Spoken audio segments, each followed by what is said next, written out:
This is Gamer Weekly, bringing you the latest of what the video game scene has to offer. On today's episode of Gamer Weekly, I have Gabriel from Ghost Time Games, and we're going to be talking about his game, Jettomero. Hello, everybody, and welcome to another episode of Gamer Weekly. With me today is Gabriel from Ghost Time Games. Thank you so much for coming onto the show. Thanks for having me.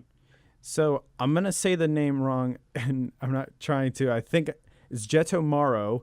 That's the game you're currently working on. Yeah, Jettomero. Okay, so what is the game? So it's kind of a weird game. Like, I compare it to a lot of different things, but the premise is that you're a giant robot and you're not sure why you exist or where you came from, but you decide that you need to save the universe because you're big and powerful. So you just go around flying between solar systems and you try to save these small planets inhabited by humans. While trying not to smash everything, because I noticed that in the trailer that he was stomping on everything. You're incredibly clumsy, so try not to smash anything is the biggest challenge, really. So what happens when you're walking around and stumbling and smashing into these buildings? Well, there's actually no real consequence to it, which is it's more of an experience, I guess. And I considered doing something kind of like the Infamous series, where there's moral guidelines where you can kind of move towards being a villain or being a hero, but I thought it was more interesting to kind of see how people interpret the gameplay and decide to play just based on their own decisions without rewarding them or punishing them for what they do.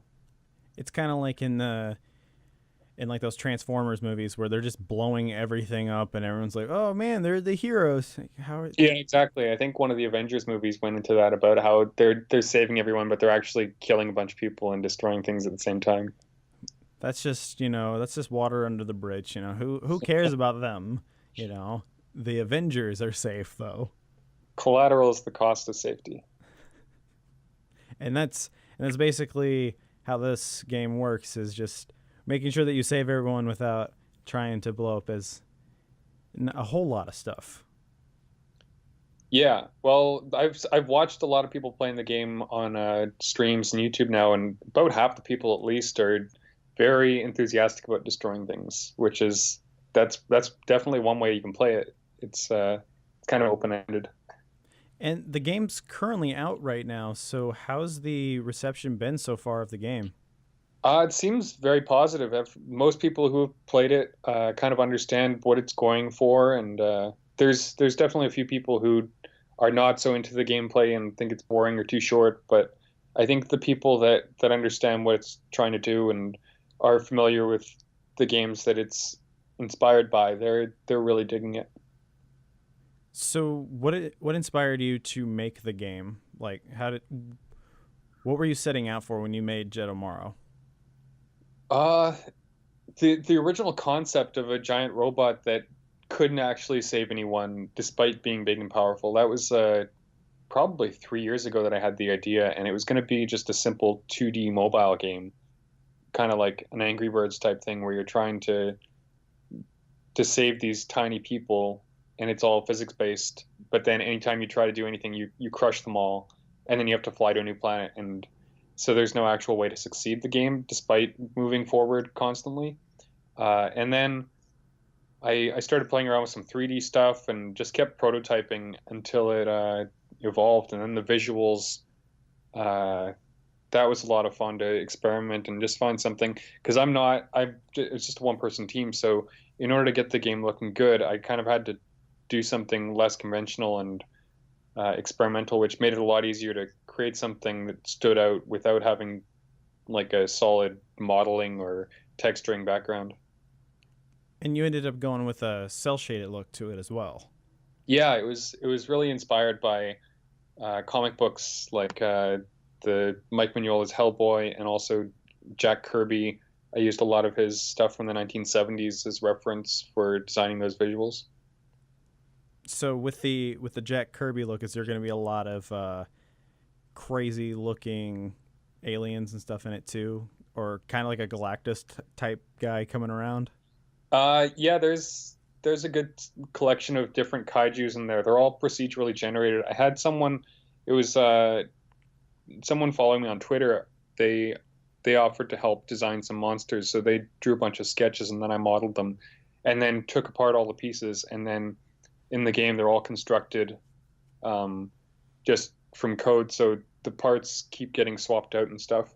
And my basic instructions for what I wanted the monsters to look like was kind of like bad guys from Power Rangers, and if they were cheap toys, like knockoff toys, and that was the art direction for the monsters. So when you defeat them, do they kind of fall apart like an action figure? The monsters explode actually into many little pieces. Nice. So, what robot do you think is the best robot of all time? You mean other than Jettomero? Yes. Oh man, there's a lot of good robots. Iron Giant is a good one. That's a really sad robot, though. I like sad robots.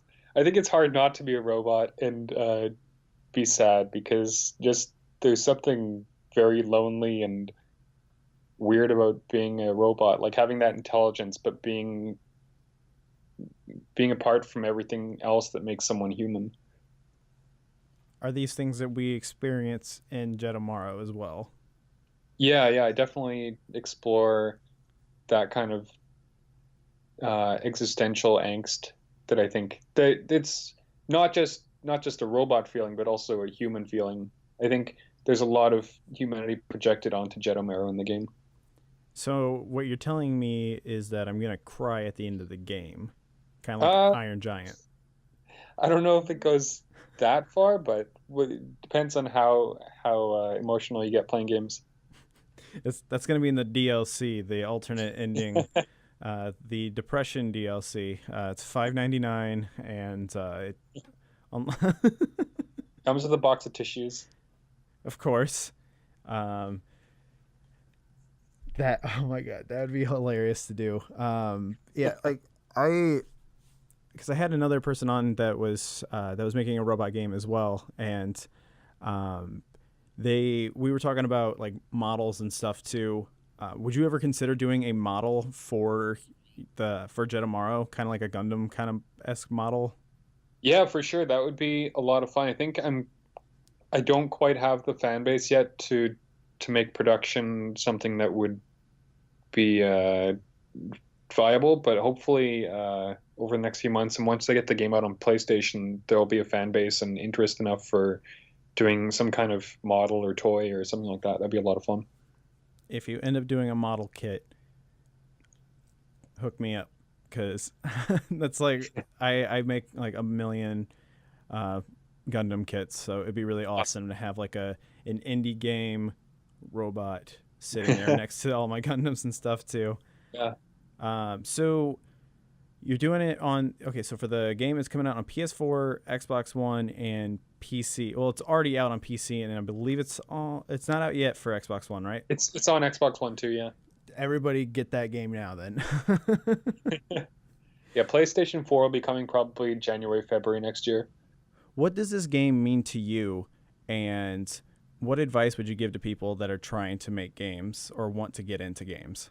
There's a lot of different things that go into the game in terms of like my interests and the messages I'm trying to tell. Like there's the themes are kind of they're flexible. Like it deals with feelings of guilt and feelings of not knowing what to do with your life, and also things about like human nature and violence and all those things. And I don't expect everyone to get all those messages out of it, but it's there for anyone who wants it. And I think that the story is also kind of open-ended enough for anyone to build their own meaning from it.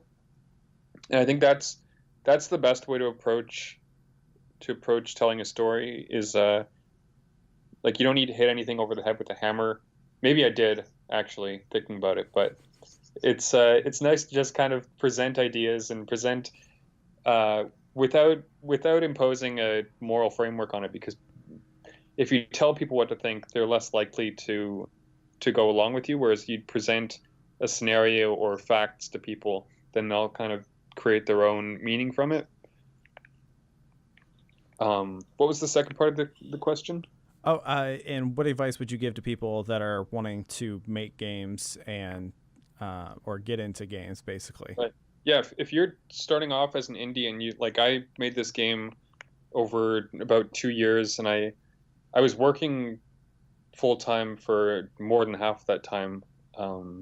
So I had to keep motivated, and basically the best way to do it is just make exactly what you want to. Like, don't try to copy. Well, you can copy, like take inspiration from the things that make you, um, from games that you enjoy, but like really just focus on making a game that you think is cool, and don't worry about what other people think, because at the end of the day, you want to release something that's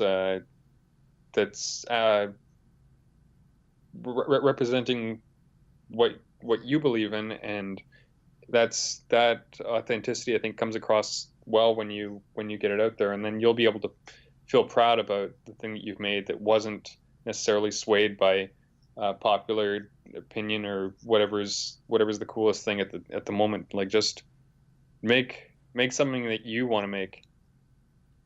Being yourself is that is the cool thing to do. Yeah, Always be so. yourself. Gabriel, thank you so much for coming on to the show. I greatly appreciate it. And anybody out there who just stumbled upon finding this show, check out the other episodes as well, because we've got a lot of great stuff on there.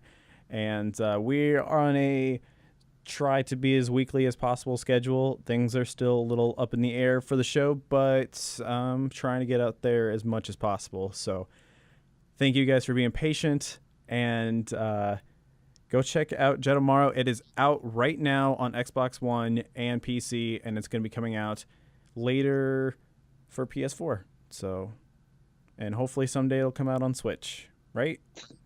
Yeah, if Nintendo gives me a dev kit. Nintendo, if you're out there, you know what to do. We got a lot of dev kits that need to go out. Let's do this. Today's the day. Thank you guys so much for listening, and have a nice day.